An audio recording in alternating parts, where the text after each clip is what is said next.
The climate crisis is devastating the ability of African farmers to support themselves and their communities. Farmers struggle with a lack of running water, electricity, communications, and public transportation. Entire communities are often cut off from the larger world, exacerbating and extending the poverty crisis that grips large parts of the continent. To overcome these issues, our guest, Gwen Jones, co-founded Nzatu Food Group, a regenerative agriculture business designed to protect biodiversity and mitigate climate change. Nzatu Food Group has done some remarkable pioneering work. Gwen is connected to 15,000 Sub-Saharan farmers across 15 countries through beekeeping, sustainable agricultural and conservation training, and by building an increasingly international market for farm products. Welcome to the Leading Voices in Food podcast series. I'm Kelly Brownell, Dean Emeritus of the San Francisco School of Public Policy at Duke University and Director Emeritus of the World Food Policy Center. So Gwen, I'm so looking forward to this conversation today because I really admire the work you do. And as I said before we began, it's really highly innovative and important. So thanks so much for joining us. Thank you, Kelly. Thank you for having us. We're delighted to be here. So please begin by telling us why you and your sister founded this initiative and about its unique strategy for helping farmers. Well, firstly, our strategy is based on an engage to support premise with an approach that focuses on uplifting farmer livelihoods. As you know, farmers are critical actors in agroecological transformation and important stewards of biodiversity. 80% of the world's food production is done by smallholder farmers, yet only a mere 3% of climate finance goes to our food systems. So this presents a key avenue to increase intervention in this space through public policy and unlock climate transitional finance. Helping farmers is so important, especially with these small farms. Tell me more about your own history and what led you to start your organization. Denise, my sister, and I, who are the co-founders of Nzatu, we come from a rural community in southern Zambia, and we grew up alongside smallholder farmers. We understand inherently what the challenges, but as well as the opportunities that smallholder farmers face. What started off very informally, helping our relatives and our tribal communities, became Nzatu. We started it off by showcasing to our relatives and our farmers on how they could increase their income with simple interventions by keeping bees. And through training and education, we were able to show farmers that through the income on bees, they would earn $3 per kg on honey, which gave 2 harvests a year, compared to 20 US cents on maize, which was rain-fed and only produced 1 harvest a year. So it made economic sense for them to also keep bees alongside their maize production. And in this way, it would help with economic shocks and help to give a diversified income. So we were so excited to share this with our farmers, and it grew like wildfire, as you can imagine. The farmers in our program were more prosperous, and from the income that they got from the honey, they were able to get better inputs for other production. And that engagement helped to bring other interventions as well to the communities. So how exciting that you were able to make such an important transformation, and I can see why farmers would be grateful for that sort of help. Tell us, if you would, about the climate crisis and how it's affected African farmers. In some cases, there's too much water from flooding. In some cases, too little water. So, that volatility, how do you plan with that? In one year, you would have flooding, and so your crops would be washed out. In the following 2 or 3 years, you have absolutely no rain. There is just no way to plan in such kind of situations. Farmers are the ones that are mostly affected by climate change. And all we can do is just be there as a support mechanism. How can we work around that? how can we bring in the in-between periods, bringing in higher yielding seed where they can at least recoup whatever they can do in that season. It's very, very difficult for the farmers. Tell us about your vision of regenerative agriculture. What does that concept mean in your context, and how can you help farmers adapt to this changing climate?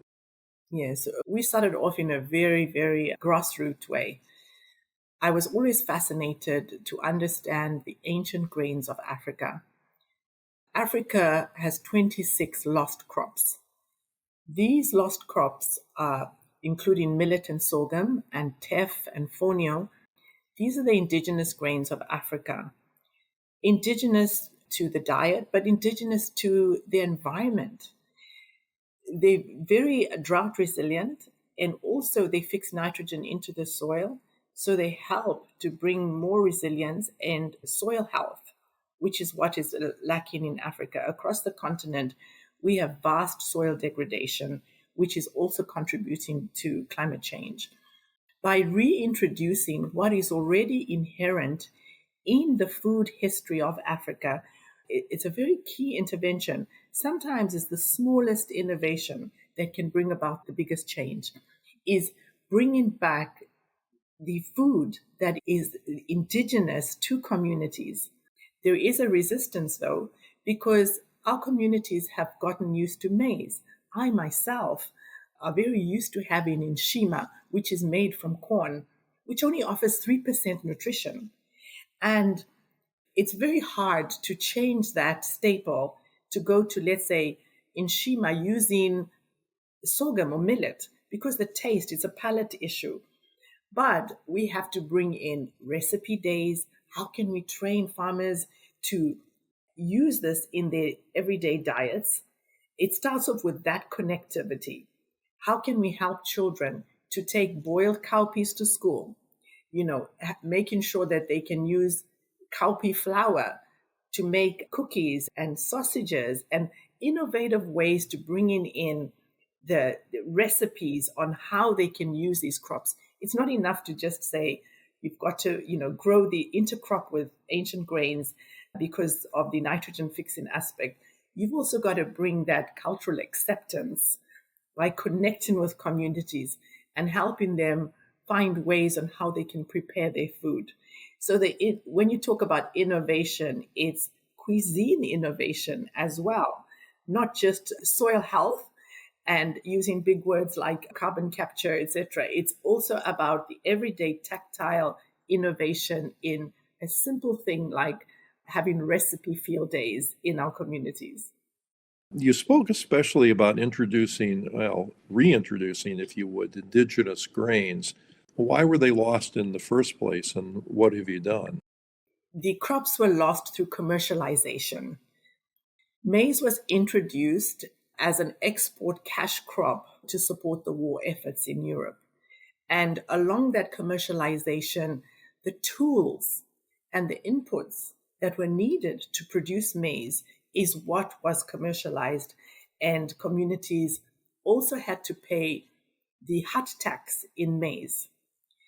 So because of those at policy level and at export level, the change happened slowly over time because it was easier to grow the crops that were meeting the mandatory requirements. So sorghum and millet became a second or third crop to produce because it wasn't something that was a mandatory crop. And over time, maize replaced the nutritious grains of sorghum and millet. I'm just taking like one example of that, the commercialization aspect. Well, there are generations with little experience eating these products or growing them. Is that right? That's true. Like I said, myself included, even though academically I know and scientifically I understand that sorghum and millet is of higher nutrition, it's having that paradigm shift, changing the dietary approach to it. And that is one of our key interventions that we can make in our communities. But by having this face-to-face contact with our farmers, we're able to pass that information on. We're able to transfer that knowledge and bring about including sorghum and millet. So, as you know, Nzatu works mainly with coffee farmers. Coffee is one of our main crops that we are engaged in. And our coffee producers focus mainly on coffee. So our work is by encouraging farmers to grow the millets and sorghums so that the coffee farmers themselves will start consuming millet and sorghum, but as well as finding a market for them, for those crops. And are the farmers receptive to the reintroduction of these grains?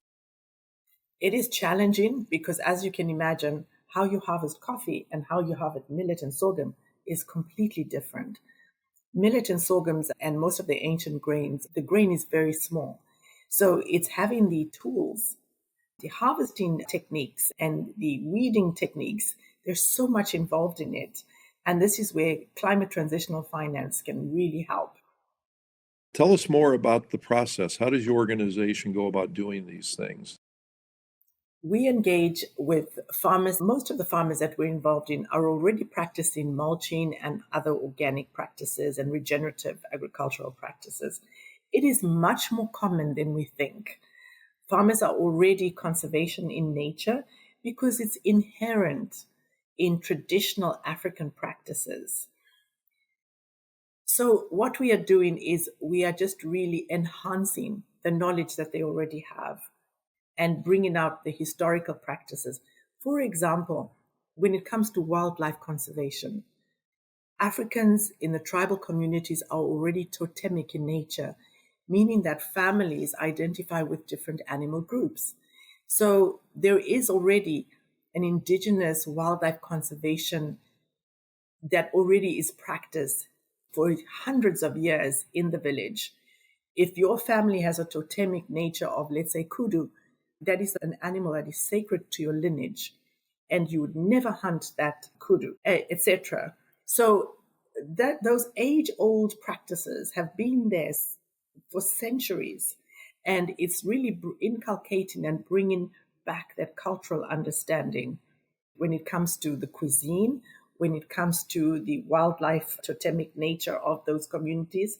It is truly lost knowledge that we are really committed to bringing back into our communities. And as farmers begin to grow these products, is there a market for them?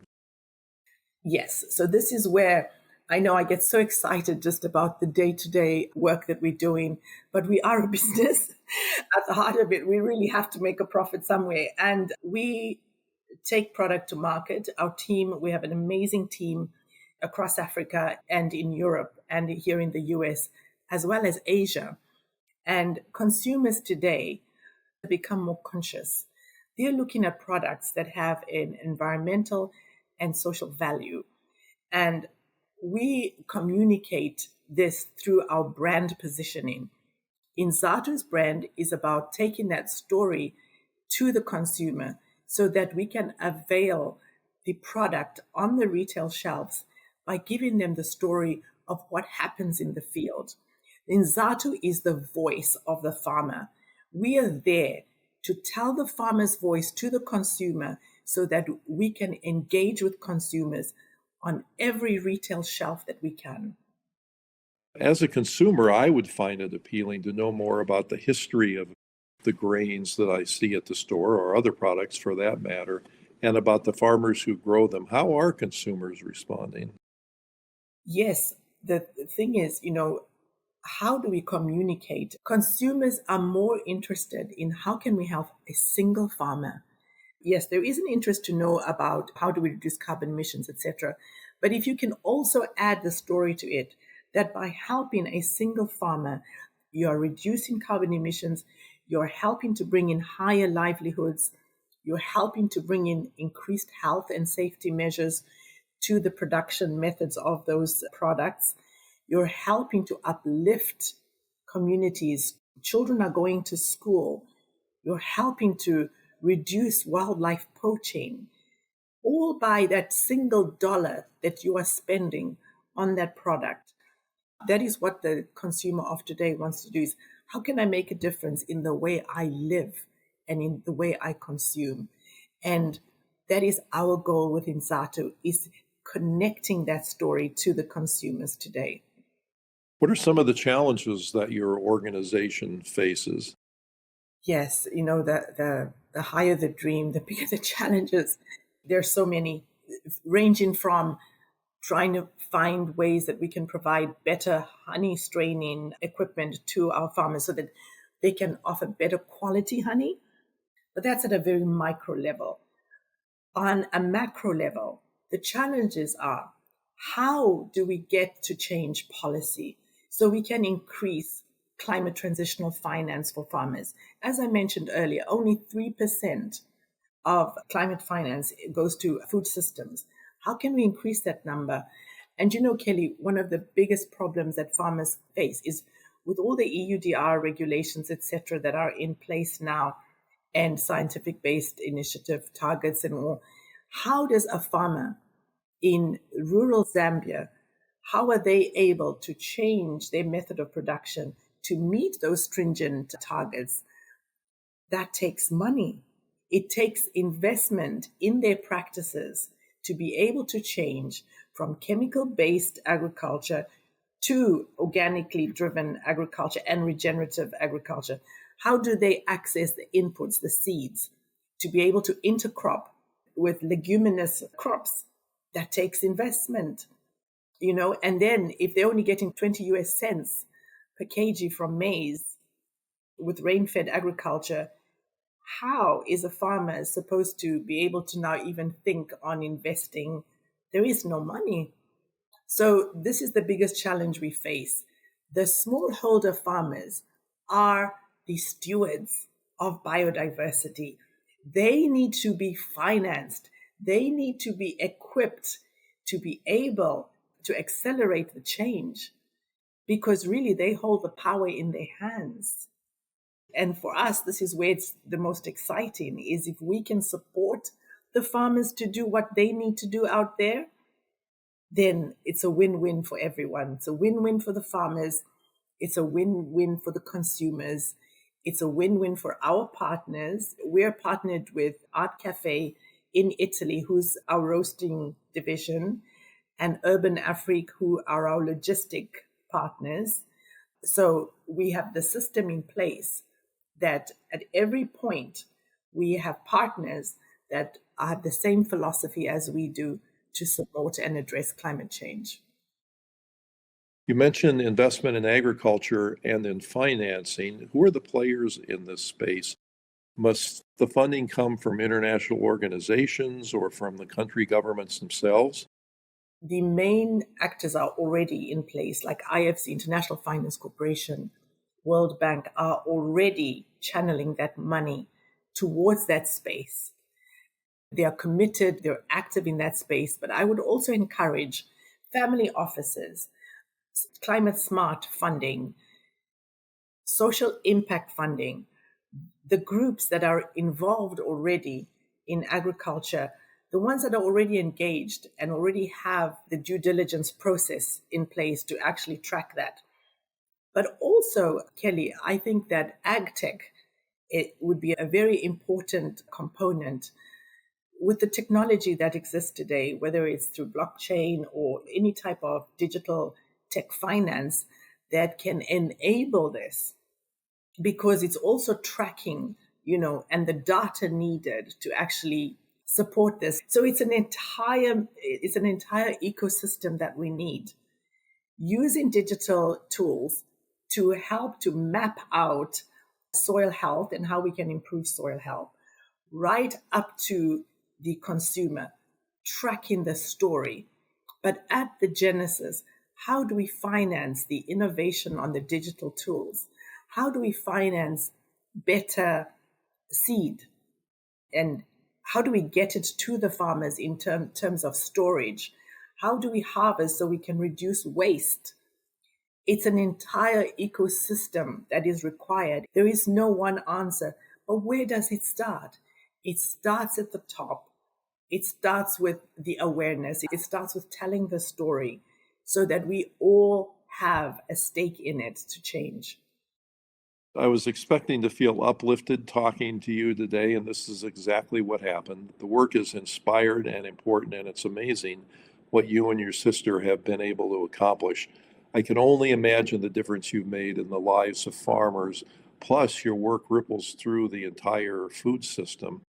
I want to applaud you for making such a difference and for sharing your work with us. Thank you, Kelly, and thank you from the bottom of my heart for giving us the opportunity to be on your show. Thank you. Our guest today has been Gwen Jones, co-founder of the Nzatu Food Group. This is Kelly Brownell.